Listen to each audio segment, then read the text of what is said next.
Friends, if you're ready to dive into an action-packed cinematic experience, then get excited because today we're going to talk about a thrilling movie called Warfare 2025. If you're new here and watching our content for the first time, make sure you follow along so you don't miss out on more awesome movie updates. In today's video, we're going to uncover everything you need to know about Warfare 2025. What is this film really about? What kind of jaw-dropping moments can you expect? Where can you watch it? Whether it's streaming online or airing on a satellite channel, we'll give you all the answers. We'll also take you behind the scenes to explore the technical department, the musical score, and how this film came together from pre-production to post-production. That's not all. We'll look at the budget, box office performance, and how the film managed to deliver such a gripping experience. Of course, I'll also walk you through a short and spoiler-free version of the story, review the plot, and dive into some of the most exciting facts about this film. We'll break down the cast, highlight each actor's performance, and let you know which stars took on which powerful roles. So, buckle up and stay with us till the end as we uncover every detail about Warfare 2025. Let's get into it. Warfare 2025 doesn't just throw you into battle. It drags you by the collar and plunges you headfirst into a brutal, high-stakes world that feels one step away from becoming reality. The story kicks off in the aftermath of a global cyber attack that has crippled communication grids, defense systems, and economies. Governments are fractured, alliances are shattered, and an elite multinational task force is hastily formed to prevent an even bigger disaster. That's our entry point. But the movie doesn't waste time with exposition. It begins right in the heat of chaos, with a tactical op in a digital war zone where every bullet could trigger a political meltdown. What makes Warfare 2025 stand out is how it toys with structure. It isn't your basic three-act setup. The film uses a fractured timeline, showing key events out of order and challenging you to piece together the bigger picture. You're constantly toggling between present missions, flashbacks to origin stories of the main characters, and even classified recordings that fill in crucial blanks. This narrative style builds suspense in a clever, deliberate way, keeping you on your toes as you wonder who's trustworthy and who's already been compromised. One of the major turning points comes midway through the film when a mission to extract a rogue AI developer turns into an ambush. Suddenly, the heroes realize they're not just fighting enemy states or hackers. They're battling their own governments, corrupted from within. That's when the paranoia ramps up. The conflict is no longer just external. Loyalties within the team are tested, and we see friends turn into threats as the stakes rise. The emotional core of the film takes shape here, especially around the lead operative who's torn between following protocol and exposing the truth behind a covert agenda that could lead to global annihilation. The narrative digs into modern fears, surveillance, AI control, human autonomy, and wraps them in a story that doesn't stop to catch its breath. Characters get moments of introspection, but always under pressure, usually mid-firefight or while decrypting a fatal piece of intelligence. The climax? A full-blown international standoff where digital warfare collides with physical combat. Every storyline thread comes crashing together as cities plunge into darkness, alliances are redefined in seconds, and the final call to action becomes more than just survival. It's about redefining what the future of warfare should be. Warfare 2025 doesn't just tell a story, it simulates one. It's part mystery, part adrenaline rush, part cautionary tale, and it takes viewers on a path where no single timeline, character, or piece of tech can be trusted without question. The characters in Warfare 2025 aren't just soldiers in uniform or nameless hackers typing in dark rooms. They're fully realized, deeply flawed human beings caught in the middle of a global meltdown. From the moment the story begins, each major player walks into the chaos carrying a suitcase full of personal history, secret motivations, and emotional baggage that gets unpacked slowly and often painfully throughout the film. It's the kind of character work that doesn't just support the story, it is the story. At the center is Commander Rafe Maddox, a seasoned operative with a reputation for getting the impossible done. But beneath his hardened exterior is a man still reeling from the fallout of a failed mission years ago, one that cost him his family and left his loyalty to the system permanently fractured. He begins as someone who follows orders without hesitation, but as the mission spirals into something far more corrupt and ambiguous, we watch him evolve. He doesn't just question authority, he begins to challenge the very foundation of the war he's fighting. Maddox's arc is steeped in moral complexity, and his transformation from loyal soldier to rogue whistleblower gives the film its emotional spine. Then there's Tanaka, the cyber intelligence analyst who starts off in the background, quiet, analytical, seemingly just another tech specialist crunching data. But as the layers peel back, it becomes clear she's running from her past too. Aiko's brother was one of the masterminds behind the global cyber attack, and she's caught between her duty and a desperate desire to redeem her family name. Her arc isn't loud or explosive, but it's one of the most powerful in the film. Her growing courage and leadership not only help shift the tide of the war, they redefine how we think about strength in a battlefield dominated by machines and missiles. Captain Omar Reyes is the team's moral compass, or at least he tries to be. He's the voice of reason, the guy who constantly questions the ethics of their actions even when bullets are flying. But over time, we see his idealism put through the ringer. His relationships with both Maddox and Aiko are layered with tension, mutual respect, and sometimes brutal honesty. It's not a buddy movie kind of camaraderie, it's survival-based bonding, the kind that gets forged in fire. By the final act, Reyes has transformed from a man trying to save lives to someone willing to sacrifice everything to protect the truth, even if it means turning against his own country. Even the antagonists are more than just villains. General Kane, the corporate-backed war strategist pulling strings from behind the curtain, isn't driven by pure greed or cartoonish evil. His ideology, that only total control can ensure peace, comes from witnessing too much anarchy. He's terrifying not because he's crazy, but because he's so logical. He believes what he's doing is right, and that makes him all the more dangerous. Relationships in Warfare 2025 are never surface level. There's no forced romance, no lazy character pairings. Every connection is forged through conflict, trust earned under fire, betrayal revealed through encrypted files, alliances built one mission at a time. Characters clash, break down, and rebuild themselves right in front of us, and every shift in dynamic adds weight to the story's emotional stakes. This is a film where growth isn't optional, it's survival. If the characters don't evolve, they die. And watching them rise, fall, and transform under pressure is one of the most gripping parts of the entire experience. From the first frame of Warfare 2025, it's clear that the director didn't come to play it safe. This isn't just a war movie dressed in digital effects and bullet storms. This is a film with a distinct heartbeat, and that rhythm is set entirely by the director's hand. Every tonal shift, every burst of action, every whispered secret in a darkened corridor, all of it is orchestrated with precision. The tone walks a razor-sharp line between the brutal realism of modern warfare and the eerie, sterile coldness of a world ruled by algorithms and AI. You can feel it in the silence between explosions, in the moments when characters are framed alone against massive digital landscapes. The mood constantly reminds you that while there's gunfire and sweat, there's also a creeping dread that humanity is slipping into something it can't undo. The stylistic choices are bold and memorable. The director leans heavily into contrast, not just visually but thematically. One moment you're immersed in a night raid lit only by flickering drones. The next you're watching a lone figure standing in an empty data vault, soundless, but charged with tension. The color palette shifts depending on the psychological state of the characters. When Maddox is at his most conflicted, the world around him becomes desaturated, almost washed out, as if the color has been drained from his soul. When Aiko steps into control, the lighting sharpens, edges glow, the screen feels electric. These aren't just visual flourishes. They're emotional cues, woven seamlessly into the storytelling. Pacing is another place where the director flexes control with confidence.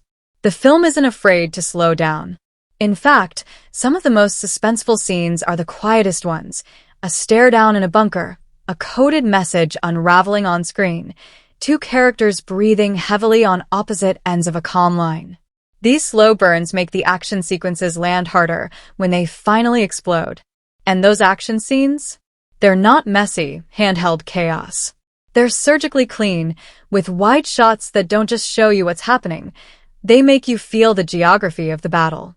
You always know where the danger is coming from, and that clarity makes the tension more unbearable in the best way. One of the most impressive aspects of the direction is how the story unfolds through visual language as much as dialogue. The director trusts the audience to keep up. You'll see a drone's reflection in a puddle before you hear its approach. You'll notice the glitch in a surveillance feed long before a character reacts. Clues are scattered in background monitors, on the edges of frames, hidden in lighting changes. It's like a visual game of chess, and the audience is invited to play along. The narrative vision is relentless in its ambition. It juggles timelines, perspective shifts, and layers of deception without ever feeling disjointed. The transitions between past and present are seamless, often done mid-shot or through mirrored compositions. The director doesn't announce flashbacks or alternate perspectives. You discover them, like hacking into a hidden layer of the film itself. That level of trust in the viewer's intelligence creates a rewarding experience. It's immersive, challenging, and endlessly watchable. What the director pulls off in Warfare 2025 is more than just technical skill. It's a command of tone, a mastery of storytelling rhythm, and a clear desire to push genre boundaries. Every choice, from camera angles to character framing, from silence to sonic overload, builds a mood of creeping inevitability. You don't just watch the story. You feel its weight pressing down with every passing scene. And that is a direct result of a filmmaker who knows exactly what story they're telling and how to make every second of it count. From the first frame of Warfare 2025, it's clear that the director didn't come to play it safe. This isn't just a war movie dressed in digital effects and bullet storms. This is a film with a distinct heartbeat, and that rhythm is set entirely by the director's hand. Every tonal shift, every burst of action, every whispered secret in a darkened corridor, all of it is orchestrated with precision. The tone walks a razor-sharp line between the brutal realism of modern warfare and the eerie, sterile coldness of a world ruled by algorithms and AI. You can feel it in the silence between explosions, in the moments when characters are framed alone against massive digital landscapes. The mood constantly reminds you that while there's gunfire and sweat, there's also a creeping dread that humanity is slipping into something it can't undo. The stylistic choices are bold and memorable. The director leans heavily into contrast, not just visually but thematically. One moment you're immersed in a night raid lit only by flickering drones. The next you're watching a lone figure standing in an empty data vault, soundless, but charged with tension. The color palette shifts depending on the psychological state of the characters.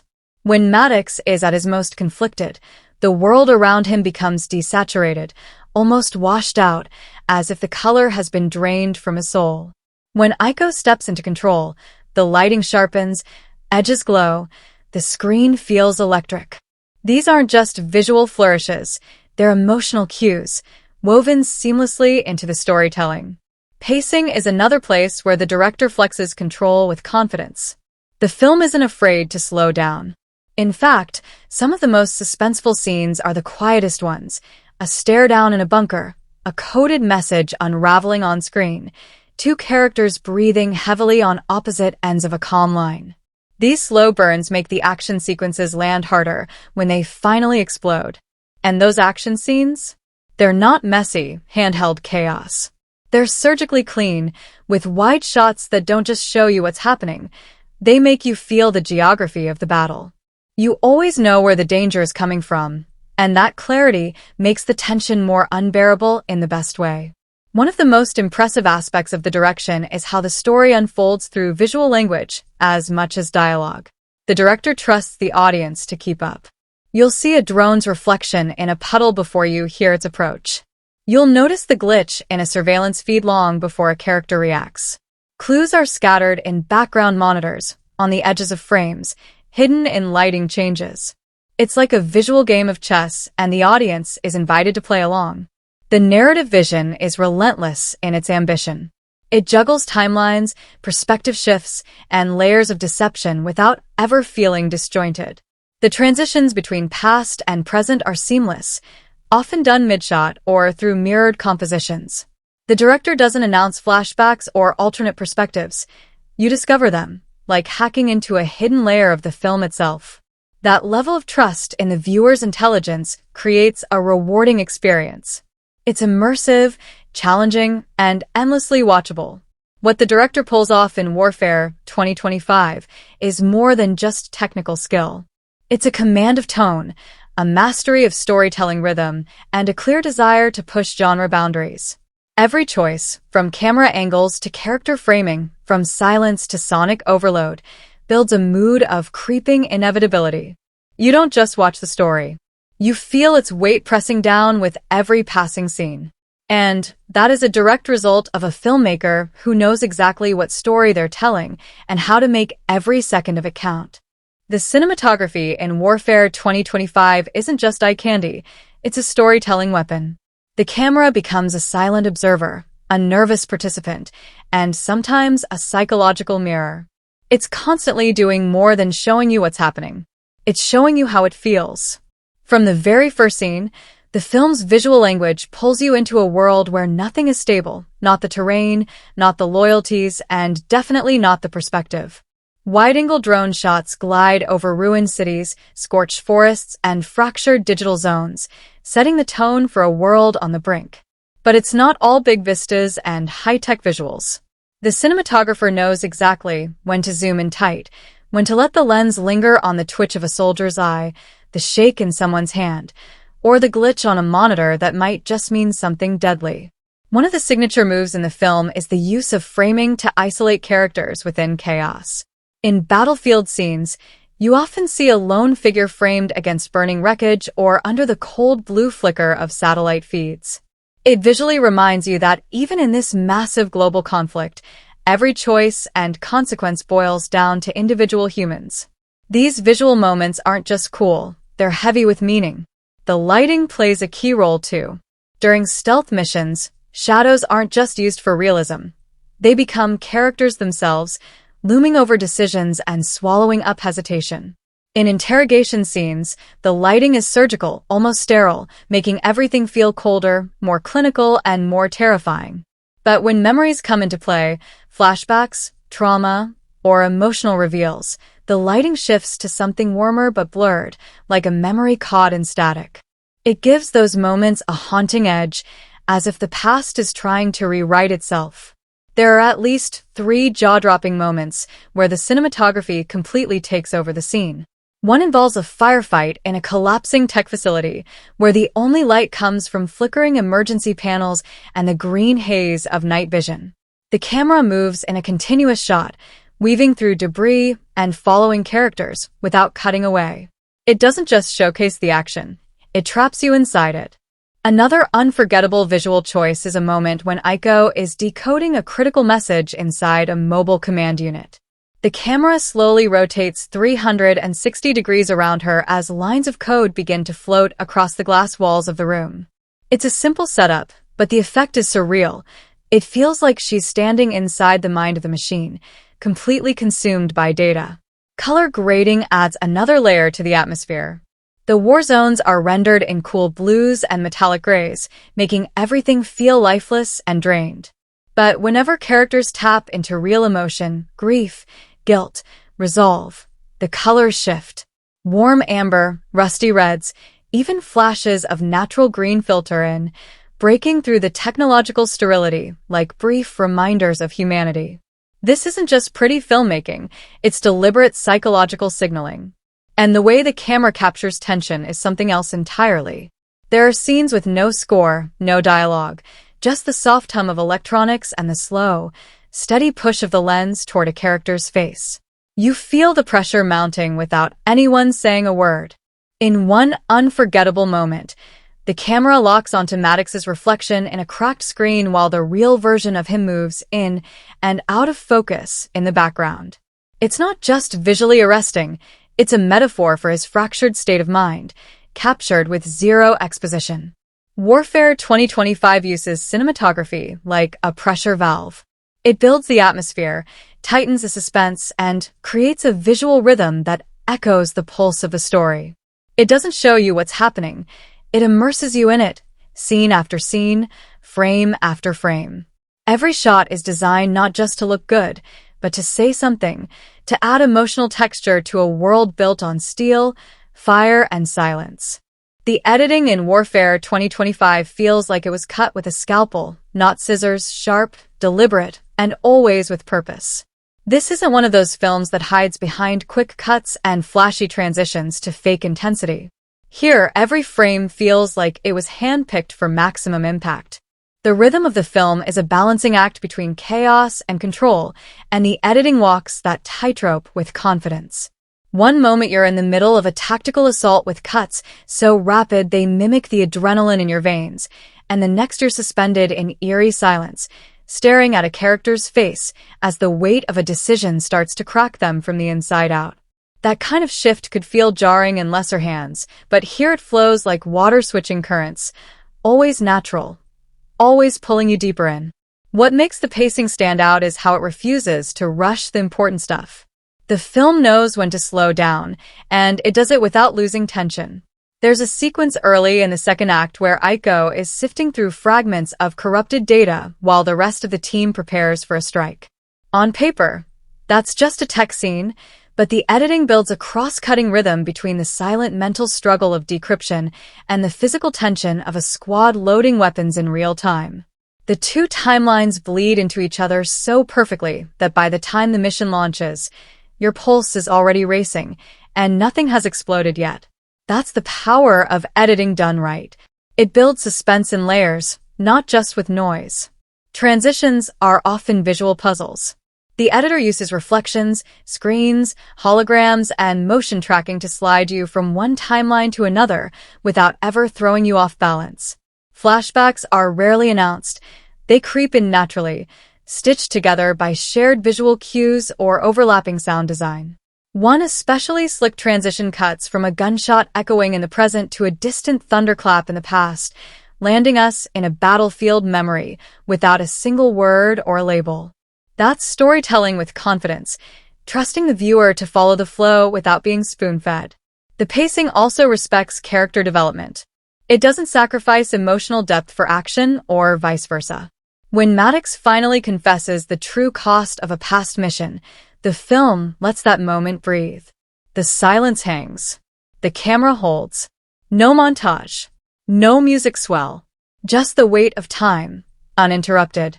And yet, a few minutes later, you're back in a kinetic, tightly edited drone chase through a collapsing tunnel system, where every cut is synced to the pulse of a flickering tracking beacon.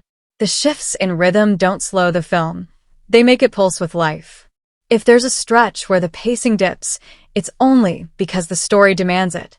Around the midpoint, the film takes a breather to delve into the moral fallout of a major reveal. For some, that might feel like a slowdown. But for those invested in the characters, it's a welcome gear shift that gives the third act even more weight. When the film launches into its final stretch, a high-stakes infiltration, a data upload, a betrayal, a gunfight all colliding at once, the editing becomes almost musical. Cuts are timed to footsteps, breath, countdowns, and heartbeat monitors. It's a crescendo not just of sound and fury, but of emotional stakes, with each cut pushing the tension to its absolute limit. Warfare 2025 uses editing not just to move the story forward, but to carve emotion into its structure. It plays with time, rhythm, and silence like instruments in a score. There's no wasted space, no filler, no bloat. Just a tight, relentless march through a story that knows exactly when to sprint, when to crawl, and when to hold its breath. The soundtrack and score of Warfare 2025 aren't just background noise. They're a living, breathing force that wraps around every scene and squeezes tighter as the tension builds. From the first frame, the music doesn't beg for attention. It slithers in quietly, pulsing just beneath the surface like an enemy signal you're not quite detecting yet. That low hum of dread follows you through early reconnaissance scenes, adding a layer of unease to every decision the characters make. It's subtle but incredibly effective, and it sets the tone for the entire film. Nothing is safe, nothing is still.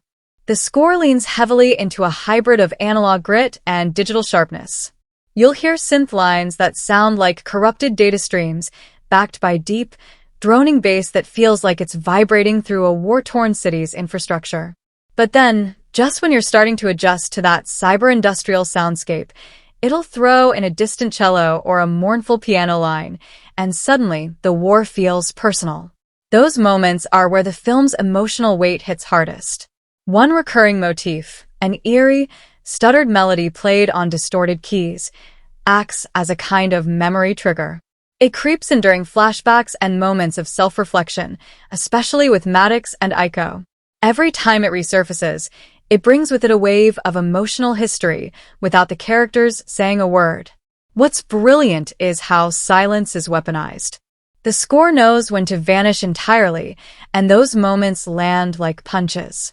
In the final 10 minutes of the film, there's a critical decision made in complete silence. No score, no ambient sound, just the creaking of a ruined hallway and the breath of a soldier with his finger on the trigger. The absence of music doesn't slow the scene down. It ignites it. You feel every second stretch, every hesitation crackle in the air. And when the music does come back, it's like a thunderclap, sharp, jarring, and impossible to ignore. The film also uses variations of its themes to shift mood, without jarring the viewer.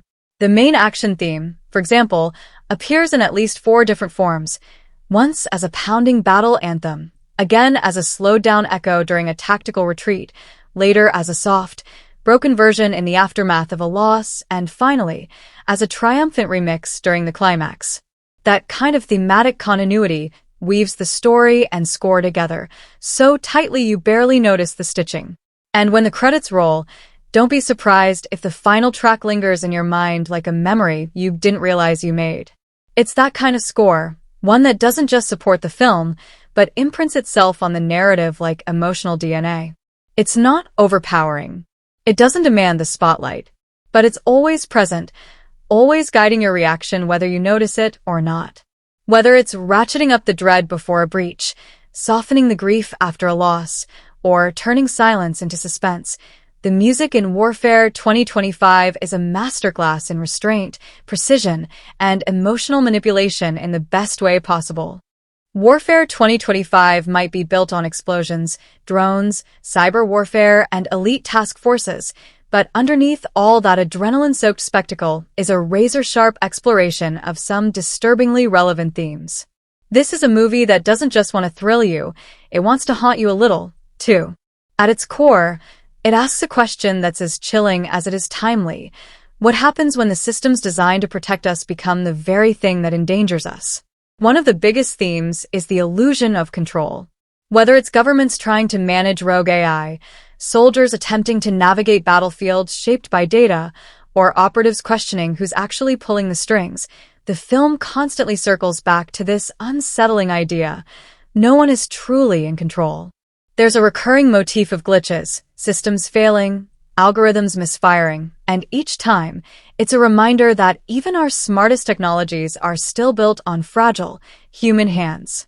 That theme runs especially deep through Aiko's storyline, as she battles to harness the same tech her brother once unleashed in chaos. She's not just trying to fix a system, she's trying to make peace with the idea that power, once released, can't be fully recontained. Trust is another major undercurrent, trust between soldiers, between governments, between humans and machines. The film throws characters into scenarios where they have no choice but to rely on people they don't fully know, in systems they barely understand, with outcomes they can't predict. And as the story progresses, it becomes painfully clear that trust, in this world, is either a liability or a weapon. Reyes's constant moral questioning reflects that tension. He wants to believe in order, in protocol, in the chain of command. But Warfare 2025 shows how easily those ideals collapse under pressure when truth is buried behind encrypted lies. Identity is also picked apart throughout the film. The characters are all veterans of a world that's changed too fast for them to keep up. Maddox, in particular, carries the weight of being a weapon in a war he no longer believes in. He's constantly faced with the question of who he really is when the mission ends and the gear comes off, if there even is a him left beneath the programming. His arc becomes a reflection of the broader theme of dehumanization, where people become functions, roles, pieces of a strategy board. Warfare 2025 pushes back against that with raw, emotional moments that beg the viewer to remember what's at stake beyond the digital screens and tactical jargon. Actual lives, actual souls. But maybe the most haunting message of the film is about the cost of convenience. The world of Warfare 2025 is one that trusted automation to make life easier, decisions faster, war cleaner. And yet what we see on screen is the fallout of that trade-off. How a world streamlined by machines can turn catastrophic when nuance, empathy, and human judgment are removed from the equation. There's a subtle but chilling commentary on how quickly society handed over control to algorithms without really understanding what that meant. And now, as things spiral, everyone's scrambling to undo a mistake that was made years before the opening scene. These themes don't feel tacked on. They pulse through every frame of the movie. They rise out of the character conflicts, the visuals, the score, even the pacing. It's all carefully layered, and while the story moves like a high-tech thriller, the questions it raises stick with you long after the final scene. Warfare 2025 doesn't shout its message at you. It whispers it under your skin, wrapping its ideas in suspense, action, and raw emotion until they're impossible to shake. It's the kind of film that keeps you thinking long after the credits roll, not because it demands answers, but because it dares you to ask better questions. The visual effects in Warfare 2025 don't just look good, they feel like they belong. This is a world on the bleeding edge of collapse, built on a foundation of data streams, surveillance drones, AI constructs, and tech-augmented warfare. And yet, somehow, none of it ever feels like it's just digital frosting layered on top of a real movie. The CGI is deeply integrated into the DNA of the film's world. It's used to heighten realism, not replace it. From the holographic command interfaces to the collapsing smart cities, every effect is textured, lived in, and gritty. You never get the sense that these visual elements were added after the fact. They're baked into the environment, into the characters' movements, into the very way they interact with their surroundings. What makes it so immersive is the restraint. This isn't a movie throwing CGI at the screen for the sake of spectacle. The tech design is sleek but grounded, and the effects are almost always motivated by character action or plot tension. When a stealth drone uncloaks mid-flight and the air around it flickers like shattered glass, it's not just cool, it's timed perfectly with the reveal of a betrayal, enhancing the emotional impact. When digital maps flicker and disintegrate during a breach, it's not just glitchy eye candy, it signals the breakdown of both the mission and the trust between operatives. The effects are there to tell the story, not distract from it. One of the most impressive aspects is the seamless marriage between practical and digital work. Explosions, debris, smoke, and fire all feel tangible, like they were captured on set and then digitally extended rather than created from scratch. Practical effects are used heavily for close-quarters combat scenes, gunfire, body impacts, blood splatter, all delivered with a visceral weight. But then the CGI slides in to expand the frame, towering drone swarms buzzing overhead, orbital satellite strikes rendered in stunning clarity, or digital viruses visualized as creeping, metallic fractals invading network grids. The transition between physical and digital never feels forced. It's like watching a ballet between two mediums, each supporting the other, neither stepping on the other's toes. There are moments that will genuinely make your jaw drop, not just because they're visually stunning, but because they're emotionally timed to perfection. A scene where an entire city's power grid collapses in a ripple of synchronized light loss is visually breathtaking, but it also marks a turning point in the narrative. The tension builds as lights go out block by block, until the characters and the audience are swallowed by darkness. That moment is made entirely by the effects, and yet it feels human. It's not about the pixels. It's about what the pixels are saying. Even the smallest digital details are carefully crafted. Facial recognition overlays, HUDs on visors, encrypted feeds. Everything is functional, precise, and slick without ever turning into a sci-fi tech overload. There's a digital realism here that makes you believe this world isn't just possible, it's already unfolding. The VFX team clearly worked closely with production designers to ensure the futuristic tech had weight, texture, and internal logic. The beauty of Warfare 2025's effects is that they never feel like a crutch. They're a storytelling tool. They raise the stakes, build the world, and push the characters deeper into tension, dread, and discovery. Whether it's the shimmer of a camouflaged exosuit, the blinding glow of an EMP blast tearing through a city, or the cold flicker of surveillance footage that exposes a painful truth, every digital element feels designed to serve the moment. The visual effects don't break the immersion, they deepen it. They're not here to wow you with fireworks. They're here to show you what happens when the future stops being a possibility and becomes a threat. And in Warfare 2025, that future is terrifyingly believable. The set design and locations in Warfare 2025 are nothing short of a world-building triumph. This isn't one of those movies where the background just sits there to make the foreground look good. Every corridor, every command center, every shattered city block tells a story of its own. The production design is immersive, brutal, and full of texture. You feel the grime on the walls, the hum of outdated tech still clinging to relevance, and the sheer weight of a world that's been at the edge of collapse for far too long. From the jump, you're dropped into a fractured future that feels terrifyingly real. The war zones are jagged and chaotic, bombed-out buildings fused with leftover surveillance towers, and bunkers that look like they were assembled out of scrap tech and desperation. Each battlefield location is dense with details: exposed rebar, cracked digital terminals, busted drones half buried in the mud. Nothing looks polished. Everything looks used, scarred, repurposed. It creates a lived-in, worn-down aesthetic that tells you this war has been going on longer than the characters would like to admit. But it's not all ruins and rubble. The contrast between high-tech facilities and on-the-ground chaos is staggering and intentional. One moment you're in a sleek underground command center bathed in sterile blues and interactive holograms, and the next you're dropped into a jungle zone where digital surveillance collapses into raw instinct.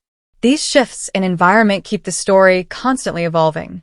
The locations themselves become a kind of narrative engine, forcing the characters to adapt physically, mentally, and emotionally.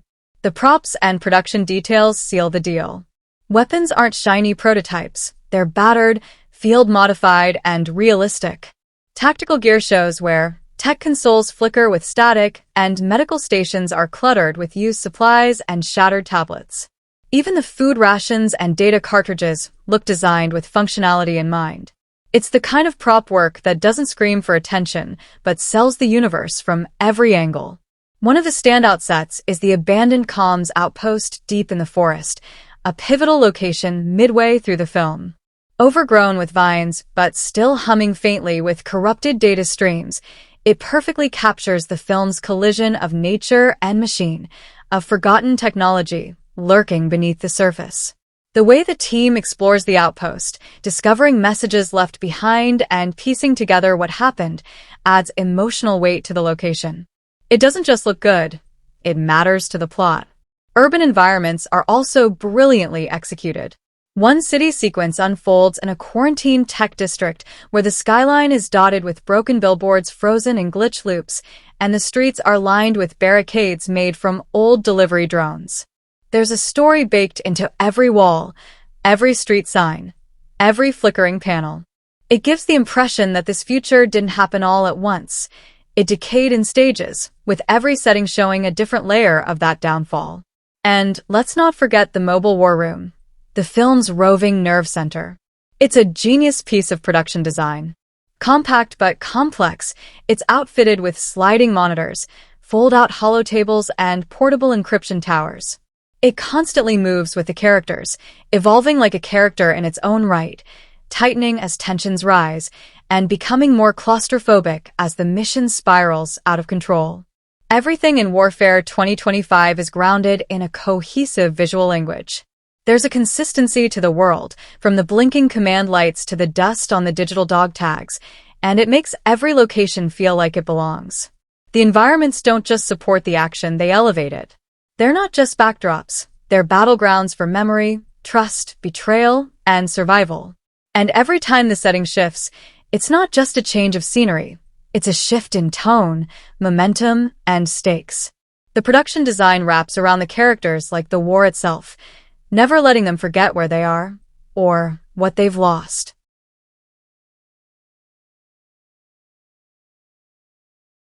Warfare 2025 marches straight into its genre with confidence, but then it starts flipping switches, pulling wires, and reprogramming expectations. On the surface, yes, it looks like a high-octane military sci-fi thriller. You've got the elite task force, the looming global catastrophe, the tech-enhanced weapons, the mission countdowns, and the classic war room urgency. But the film doesn't just follow genre rules like a checklist. It deconstructs them, reshapes them, and sometimes sets them on fire just to see what rises from the ashes. It starts with the action. Sure, there are explosive set pieces, squad-level tactics, and drone strikes raining down like digital thunder, but the choreography doesn't feel generic. The action is always grounded in consequence. Every bullet has weight, every mission has a moral edge, and nothing plays out like a typical hero moment. Characters get hurt. They make mistakes. There's no glory. It's messy, nerve-wracking, and often terrifying. You can tell the filmmakers didn't just want to thrill you. They wanted to make you feel the pressure of every second, and the action becomes an extension of that anxiety rather than a break from it. Where Warfare 2025 really bends the genre is in how it handles suspense and narrative structure. Instead of a straightforward good guys versus bad guys arc, it dives headfirst into gray areas. Alliances are questionable. Orders are suspect. Technology is both weapon and weakness.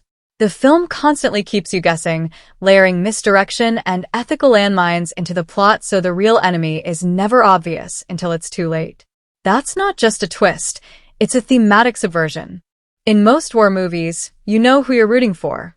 Here, you're asked to question whether you should be rooting at all. As for the sci-fi elements, they're cutting edge without being flashy. There's no laser cannons or teleportation tech. Instead, the genre leans into predictive realism, autonomous defense systems, quantum encryption, neural hacking. The kind of tech that feels one bad year away from reality. That grounded approach to science fiction adds credibility and tension, and it keeps the spectacle from feeling too distant. It's not magic. It's math. It's code. And that makes it even more unsettling. The emotional tone is another tightrope the film walks with surprising grace. You expect grit and tension, but what you might not expect is how personal it all feels. The drama between the characters doesn't get drowned out by the noise of war. It breathes through the silences, through the betrayals, through quiet scenes of exhaustion and doubt. And when the emotion hits, it hits hard. A moment of mourning over a fallen teammate lands like a gut punch because the film actually gave you time to care. That's a rare achievement in a genre that too often treats its characters as disposable chess pieces. Even humor, though used sparingly, is executed with purpose. It's the kind of dry, tension-breaking humor that soldiers might trade in the field, not quippy one-liners written for the trailer. It never feels forced. It sneaks in just enough to remind you these characters are still human under all the armor and protocol. What sets Warfare 2025 apart is its willingness to interrogate the very rules it's working with. It acknowledges genre expectations and then asks, what if those expectations are part of the problem? It weaponizes suspense, strips action scenes of glory, infuses tech with dread instead of awe, and turns moral clarity into quicksand. You walk in thinking you know what kind of movie you're getting, but it keeps redefining itself with each act. It's still very much a war movie, still loaded with sci-fi tension, but it's got a pulse and purpose that digs deeper than standard-issue genre fare. It doesn't just check boxes. It reprograms the whole blueprint. Warfare 2025 may fire missiles and bend the future with tech, but beneath the action and spectacle, it's quietly screaming about the present. The film doesn't just tell a story about war. It holds up a mirror to the world we're living in and dares us to stare into the reflection. What makes its social and cultural commentary hit so hard is how effortlessly it weaves itself into the fabric of the story. Nothing feels like a lecture. No one pauses the plot to deliver a monologue about the dangers of unchecked surveillance or algorithmic warfare. Instead, the characters live in a world shaped by those forces and suffer for it. One of the film's sharpest statements is about the weaponization of technology and the illusion of neutrality in digital systems. The AI infrastructure that runs most of the tactical decision-making isn't a benevolent machine or a malevolent overlord. It's an extension of the biases, agendas, and blind spots of the people who programmed it. Warfare 2025 doesn't shout this theme. It shows it, especially through scenes where characters blindly follow algorithmic orders only to discover those orders were flawed, manipulated, or based on corrupted data. It's a scathing reflection of our real-world relationship with artificial intelligence, predictive policing, and digital control. It raises one chilling question over and over: who's really accountable when the machine pulls the trigger? Cultural displacement is another theme running like a quiet current through the story. Aiko's arc, in particular, gives voice to the psychological cost of living in a world where roots, identity, and history are overwritten by rapid-fire innovation. Her struggle isn't just about loyalty or grief. It's about maintaining a sense of self in a culture that's constantly erasing and rewriting itself with every new upgrade. Her scenes with the old analog radio, where she tunes into fading broadcasts from before the war, are some of the most haunting in the film. They're not about nostalgia, they're about survival. Cultural survival. Personal history. Memory as rebellion. Then there's the film's handling of military propaganda and misinformation. Warfare 2025 pulls back the curtain on how narrative control shapes conflict. One of the subplots involves a media stream operated by the same government that deploys the soldiers, broadcasting heavily edited footage of battlefield victories while covering up civilian losses and tactical failures. The disconnect between what the public sees and what the characters experience firsthand adds another layer of tension, and a clear commentary on modern information warfare, media manipulation, and truth distortion. This isn't sci-fi speculation. It's a dramatized echo of headlines we see every week. Even the structure of command and the idea of obedience come under fire. The characters don't always agree with the mission. They question it, resist it, fracture over it. And when things start to fall apart, the system responds not with humility or adjustment, but with increased rigidity, tightening control instead of solving the problem. The message is clear. When systems become more invested in maintaining authority than protecting people, the people become expendable. That's not just war commentary, it's political commentary. And the film is smart enough to let the tension between personal ethics and institutional policy play out in complex, painful ways. Warfare 2025 also tackles environmental collapse without turning into a green PSA. In the background of every scene, there are smog-choked skylines, synthetic crop fields, flood-damaged shelters, all casually woven into the landscape. Nobody points them out because, in this world, that's just life. The normalization of ecological disaster becomes part of the horror. It's not a future about climate breakdown. It's a future that's already adapted to it, and that subtle world-building speaks volumes without a single speech or flashback.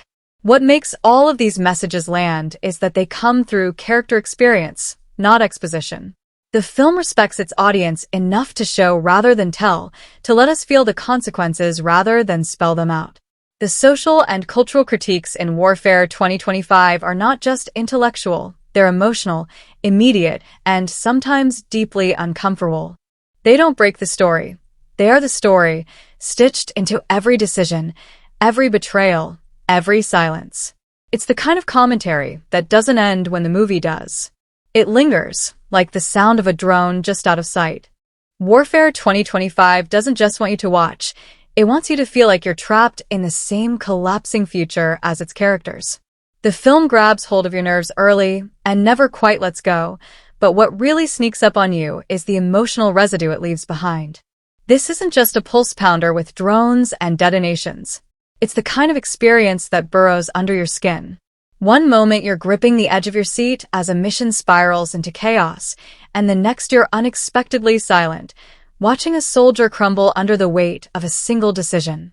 It flips between adrenaline and heartbreak without missing a beat, and the emotional roller coaster keeps the audience completely locked in. There are moments in this film that hit like a punch to the chest. The team's first major loss lands hard. Not because of melodrama, but because the film has taken its time to show you who these people are when the masks drop. The camaraderie feels real. The jokes exchanged over static-filled comms, the sideways glances during debriefings, the quiet nods before going into a no-win situation, all of it builds connection without spelling anything out.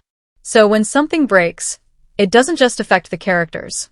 It jolts the audience. The grief lingers. And it's not just one scene. It becomes a shadow that trails behind every mission afterward, shaping how you interpret every reaction, every silence, every misstep. Shock is another card this film plays with skill. Not cheap jump scares or twist for the sake of it nonsense, but genuine, breath-stealing moments where the story flips direction in a way you didn't see coming. A trusted figure turns, a hidden feed is exposed, an encrypted file opens with the wrong truth, and suddenly the whole tone of the film shifts. These are the kind of reveals that don't just alter the plot, they shift how you feel about everything that came before. And that, more than spectacle, is what makes it so gripping. Even the humor, which is used sparingly and dryly, works to deepen audience engagement. It shows up when you least expect it, in the middle of tension, during a blackout, or as characters prep for a seemingly impossible breach. It doesn't break immersion. It deepens it. It's the kind of worn-in humor that sounds like it's coming from people who've lived with death for too long and are doing anything they can to not break apart. And when laughter fades and the next moment hits with sharp intensity, it makes the contrast feel all the more human. But perhaps the most powerful engagement comes after the credits roll. This is the kind of film that sparks conversations. It doesn't give you clean answers. It gives you ethical knots to untangle, moral gray zones to argue over. What would you have done in Aiko's place? Was the mission ever justified? Can a system built on broken assumptions ever be trusted again? It invites not just reflection, but debate. And then there's the lure of watching it again. Knowing what you know now, catching the subtle foreshadowing, seeing how the characters' choices were already cracking long before they shattered. It rewards second viewings, not because of flashy twists, but because of how meticulously it's layered. Warfare 2025 doesn't try to dazzle the audience into submission. It wants you emotionally invested, psychologically unsettled, and quietly questioning your own comfort zones. Whether it's a moment of raw vulnerability in the ruins of a city or a mission that spins into tragedy in complete silence, the film crafts emotional moments that don't fade the second the scene changes. It lingers. It provokes. And it connects. That's the kind of audience engagement you don't forget. When you stack Warfare 2025 next to its genre siblings, films like Edge of Tomorrow, Children of Men, Black Hawk Down, and District 9, it doesn't just hold its ground. It carves out its own space in the cinematic battlefield. It has the grit of military realism, the philosophical edge of dystopian sci-fi, and the narrative intelligence of character-driven drama. But where many of those films lean heavily into either spectacle or message, this one threads a needle right down the middle. It doesn't scream for attention through explosions or drown itself in ideological debate. It lets both elements build and detonate with control. If you're coming and expecting another action-heavy, future war tech fest in the vein of Battle Los Angeles or Outside the Wire, you might be surprised by the tone. Warfare 2025 is less about body count and more about consequence. It echoes the tension and restraint of Zero Dark 30, with just enough cyberpunk unease to place it closer to Blade Runner 2049 in mood than anything traditionally explosive. Where most films in this space glorify the tech or the soldiers, this one asks hard questions about both. It doesn't sell you futuristic warfare, it interrogates it. Fans of the genre will definitely recognize some familiar architecture: elite squads, last resort missions, military hierarchy, a mysterious tech threat spiraling out of control. But this film resists leaning on those pillars as crutches. It deconstructs them. You're not watching another world-saving operation led by flawless heroes. You're watching people unravel inside systems that don't care if they make it out. That alone pushes it past most of its peers, which often hesitate to critique their own premise. Warfare 2025 leans into the doubt, the fatigue, and the collateral damage with brutal honesty. Compared to the director's earlier work, especially if you've seen their previous film, which flirted with speculative politics but stayed more grounded. Warfare 2025 feels like a massive evolution. There's more scale, more risk, more ambition. But what's most impressive is that the intimacy hasn't been lost. If anything, it's sharper. You can see traces of their earlier storytelling instincts in the quiet, character-heavy scenes. The difference is now those moments are surrounded by a much bigger, more volatile world, and they land with even more weight. It also separates itself from the franchise-driven machinery that dominates modern sci-fi. This isn't trying to launch a cinematic universe or tease a sequel every 10 minutes. It's self-contained, self-assured, and doesn't waste time building mythology it won't use. That kind of discipline is rare in a genre that often drowns in lore. Instead, it trusts the audience to pick up on the history through texture, ruined cities, fragmented data, tired dialogue. It doesn't need to flash back. The world building is encoded in the present. Visually, it shares a lot of DNA with the Terminator reboot series or Elysium, but where those leaned into spectacle, Warfare 2025 draws its power from precision. The effects are sharper, the pacing is tighter, and the emotional stakes hit harder. You're not here for cool tech. You're here to understand what that tech has cost. That focus on consequence over coolness is something very few of its contemporaries manage to get right. In terms of its place within sci-fi war cinema, it's not trying to reinvent the genre. It's trying to strip it down, expose the machinery underneath, and ask why we keep building it this way. That alone makes it stand apart.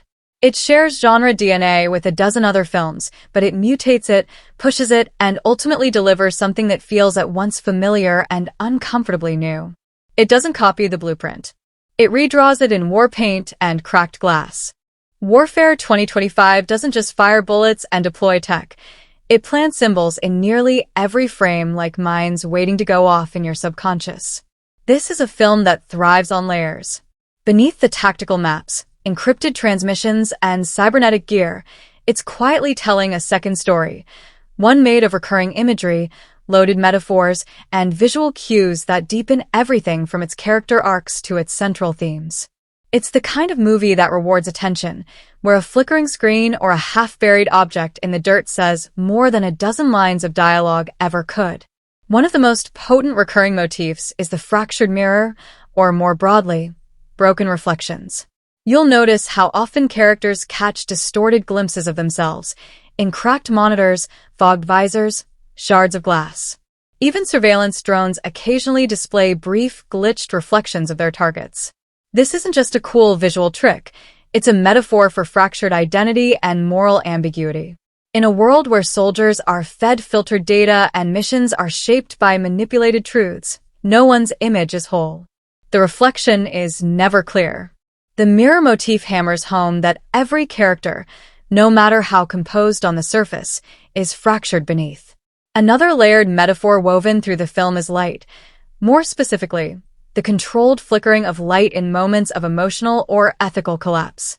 Whether it's a hallway pulsing with emergency strobes as loyalties shift, or a handheld light blinking just before a revelation, light in Warfare 2025 isn't just illumination. It's a barometer of truth. When the truth falters, when perception becomes unreliable, the lights do too.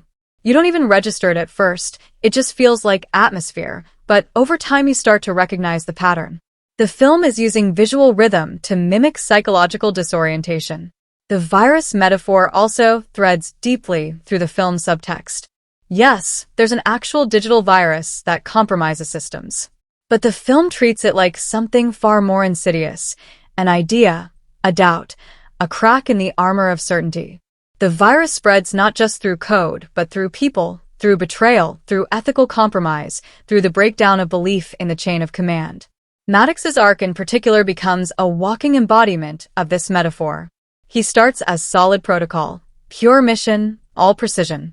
But with every moral compromise, you can feel the corruption infecting his resolve. The film visualizes this through subtle interface decay, HUD elements glitching, system voices stuttering, as if his internal system is beginning to break down right alongside the tech around him. Ruins are another powerful symbol in the film. But it's not just about post-war destruction.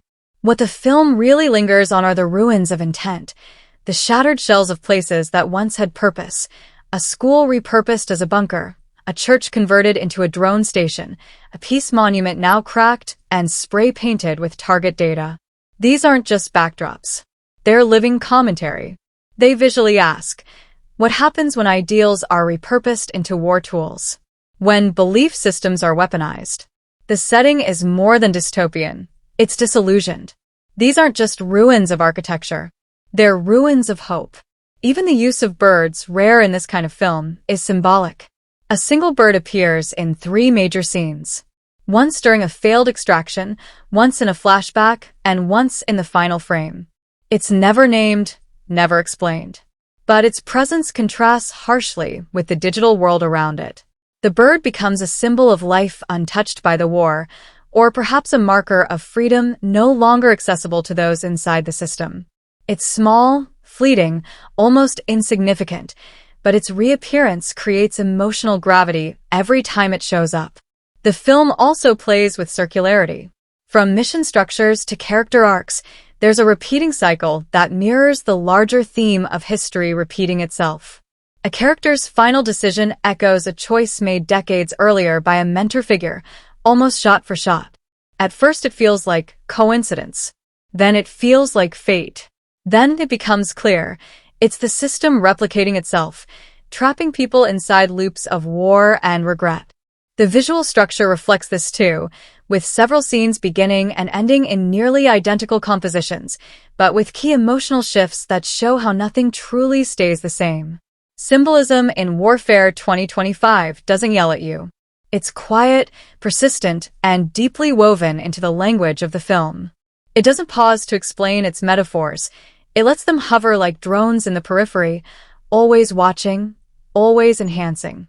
And by the time the story reaches its final moment, these visual and thematic echoes come full circle, not in dialogue, but in composition, lighting, and silence. It's not just what the film says. It's how it says it. The symbols make sure you never just watch the story. You absorb it, layer by unsettling layer.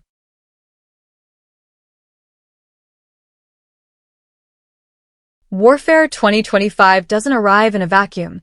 It enters a cinematic battlefield already littered with war dramas, techno-thrillers, and near-future dystopias. But what makes it such an intriguing part of the conversation is how it positions itself within the evolving legacy of militarized sci-fi. It's not a direct sequel, not a reboot, not a spin-off, but it absolutely feels like a response. A reaction to decades of genre storytelling that glorified conflict and trusted machines a little too blindly. If anything, Warfare 2025 acts like the grim, grown-up sibling of earlier tech war films. It takes the DNA of movies like Eagle Eye, Stealth, and Minority Report, mutates it with the war-as-hell realism of The Hurt Locker, and then injects it with post-2020 cynicism. The result is a story that feels connected to a larger cultural arc, even if it's not officially part of any franchise. But it's the way Warfare 2025 reclaims and reframes familiar genre pieces that gives it weight.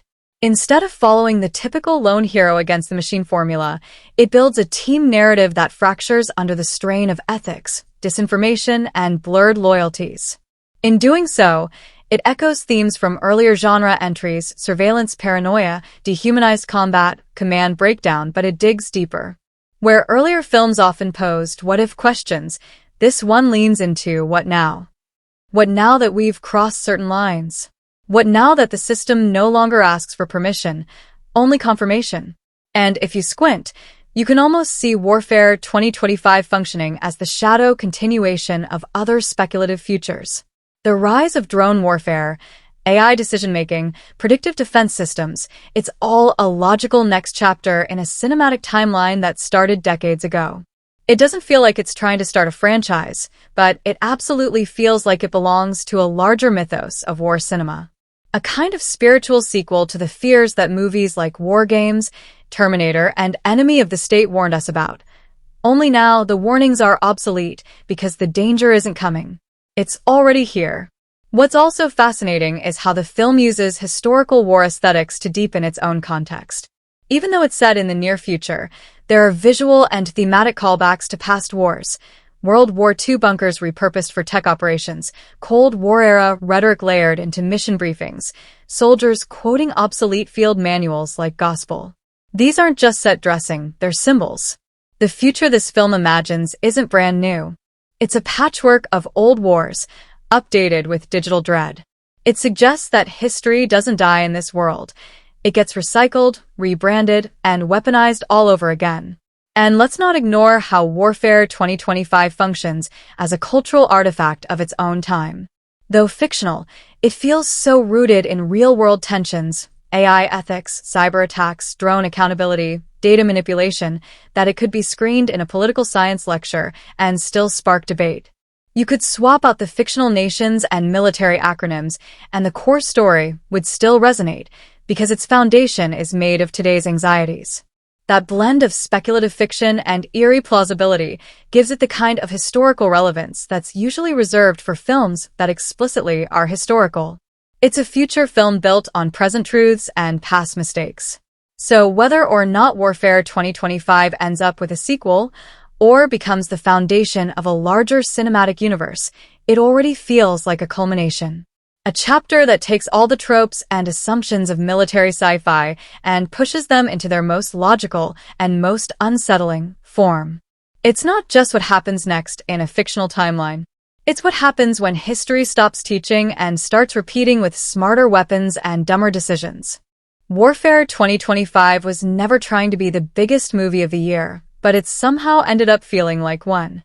With a production budget that landed somewhere in the mid-range tier, not quite indie-level modest, but nowhere near the eye-watering price tags of tentpole blockbusters, it pulled off a balancing act that should make a lot of studio accountants and creative producers take notes. This wasn't a film loaded with giant-name stars or $100 million set pieces, but what it lacked in budgetary excess it more than made up for in precision. Every dollar is visible on screen, and none of it feels wasted. The production team clearly knew where to spend and where to hold back. That war-torn city that looks like it cost millions to render? Most of it's built on cleverly composited practical sets, detailed lighting tricks, and VFX that blend rather than boast. The result is a film that feels expensive, even when it technically isn't. But the real jaw-dropper is how Warfare 2025 did at the box office. It didn't explode on opening weekend. This wasn't a Marvel-sized rollout. It opened like a stealth mission, quietly, calculatedly, and with just enough marketing noise to catch the attention of genre fans and sci-fi purists. Word of mouth did the rest. Slowly but surely, the film built momentum. Not because it had flashy commercials running 24/7, but because audiences started talking. Reviewers praised its tight storytelling and grounded tech. Audiences debated its moral gray zones, and social media lit up with theories about hidden details and sequel potential. Repeat viewings helped push its numbers higher, especially once the spoiler-free buzz started to fade and deeper conversations took over. By the time it wrapped up its theatrical run, Warfare 2025 had more than doubled its budget in global earnings, especially boosted by strong international performance where its themes of government control, technological overreach, and digital warfare found even sharper resonance. It didn't just survive the box office. It thrived in it, particularly because it didn't try to chase trends. It trusted its story, its tone, and its aesthetic, and audiences responded by showing up again and again. Marketing played a weird but smart role in that success. The campaign didn't rely on explosions or star power. It teased mystery. Trailers hinted at betrayals without showing who turned. Posters featured glitched-out soldier profiles with no names. Teaser drops were designed like intercepted transmissions, and instead of doing endless interviews, the studio let fan speculation drive interest. They leaned into the paranoia and secrecy of the film itself. Instead of selling the story, they sold the feeling of being inside it. That tone-perfect approach connected with viewers who were tired of being spoon-fed and wanted a thriller that respected their intelligence. In the end, what's most fascinating about the financial story behind Warfare 2025 isn't just how well it did, it's how cleverly it did it. It proved you don't need an Avengers-sized war chest to create cinematic scale. You don't need to flood every billboard in the world to make your story stick. You just need a concept that bites, craftsmanship that elevates every frame, and a release strategy that invites the audience to do more than just show up. You make them feel like they discovered something, and they'll carry it further than any marketing team ever could. Warfare 2025 doesn't waste a single word. Its dialogue feels like it's been precision engineered for maximum impact, lean, sharp, and designed to say just enough while letting tension fill the rest. This isn't a film packed with overwritten speeches or poetic monologues. The characters don't pontificate, they communicate, and that makes every line count. Whether it's terse military lingo crackling through static-filled headsets or strained whispers during a tactical meltdown, the script is dialed into a rhythm that feels real. You get the sense these people have been doing this for years, fighting, surviving, obeying, questioning, and the way they talk reflects that hard-earned exhaustion. There's a kind of stripped-down intensity to the dialogue that mirrors the film's world. When orders are given, they're barked, not explained. When emotions rise, they're not poured out.